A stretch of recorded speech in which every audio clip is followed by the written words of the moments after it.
ఓం శ్రీ గురుభ్యో నమః. ఓం శ్రీ వీరబ్రహ్మేంద్ర స్వామి నమో నమః. మనిషి జీవితంలో ఏదైనా సాధించాలంటే పట్టుదల అనేది ఉండాలి. ఆ పట్టుదల అంటే ఏంటి? మీకు నేను ఉదాహరణకు ఒక చిన్న కథ చెప్తాను. ఒక ప్రొద్దుటూరులో ఒక సాగులోల పిల్లకాయ డిగ్రీ పూర్తి చేసుకుని నంద్యాలకు బ్యాంక్ కోచింగ్కి వెళ్ళాడు. అక్కడ ఉద్యోగం కోసము నంద్యాలలో బాగా ఫేమస్ అనమాట. ఇక్కడ నంద్యాలలో బ్యాంక్ కోచింగ్కి వెళ్ళాడు. అక్కడ రూమ్లో దిగాడు అనమాట. రూమ్లో అప్పటికే 10 మంది ఉన్నారు. అక్కడ నంద్యాలలో రూమ్లో 10 మంది, 15 మంది, 20 మంది కూడా ఉంటారు అక్కడ. కానీ ఈ అబ్బాయి పోయి ఆ రూమ్లో దిగాడు. అక్కడ దిగిన తర్వాత కోచింగ్కు పోతున్నాడు. ఆడ 10,000 కట్టాలన్నమాట లెక్క. 2 రోజులైనా కోచింగ్ 10,000 ఫస్ట్ స్టార్టింగ్లో 10,000 కట్టాలి. కోచింగ్ పోయినాడు. కోచింగ్ పోయినా 2-3 రోజుల్లోనే బాగా రూమ్లో వాళ్ళంతా కొంచెం క్లోజ్ అయినారు అనమాట.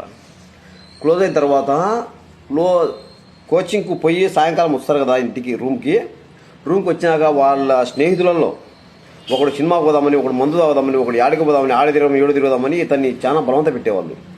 కానీ ఈ అబ్బాయి ఏం చెప్పేవాడు? చూడండి బ్రదర్, మనము ఉద్యోగం కోసం వచ్చాము, మనము ఉద్యోగం సంపాదించుకోవాలి, మనము ఇంటికాడ మన పెద్దవాళ్ళు మన మీద ఆశ పెట్టుకొని మనల్ని ఇక్కడికి పంపించి వాళ్ళ డబ్బు ఏదో కష్టపడి మనం ఇక్కడ చేర్పిస్తే మీరు ఇలా చేస్తే బాగుండదు, మనము ఉద్యోగం సంపాదించాలి, మనం ఇక్కడ వచ్చింది దేనికి మనం ఆలోచించి దాని మీద నడుచుకోవాలని ఈ అబ్బాయి చెప్పారు. వాళ్ళు పోరా పోయి చెప్పినా కానీ కోచింగ్ పోయినాము, సినిమా పోదాం రాదు అంటే ఈ అబ్బాయి మాత్రం వాళ్ళ మాటలు వినకుండా బాగా శ్రద్ధగా కోచింగ్ విని 2-3 నెలల్లో పూర్తి కాకముందే 2.5 నెలల్లోనే ఈ అబ్బాయి ఉద్యోగం కొట్టాడు. వాళ్ళలో కొంతమంది 6 నెలలు, సంవత్సరం, 2 సంవత్సరాలు, 3 సంవత్సరాల నుంచి ఆ రూమ్లో ఉన్నారనమాట. వాళ్ళకు ఉద్యోగం రాలేదు. అంటే పట్టుదల లేదు. ఉద్యోగం సంపాదించాలి అనే పట్టుదల అనేది మైండ్లో ఫిక్స్ కావాలి. అప్పుడు దేనైనా సాధించవచ్చు. సాధన చేయుమురా నరుడా, సాధ్యము కానిది లేదురా అన్నారు.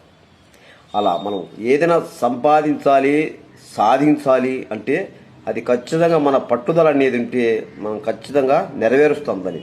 అలా ఉండాలి. ఇప్పుడు చాలామంది యువకులు అలా తయారయ్యారు. అందరికీ ఈ వీడియో చూస్తే తెలుసుకుంటారని భావిస్తున్నా. నమో నమః శ్రీనివాస.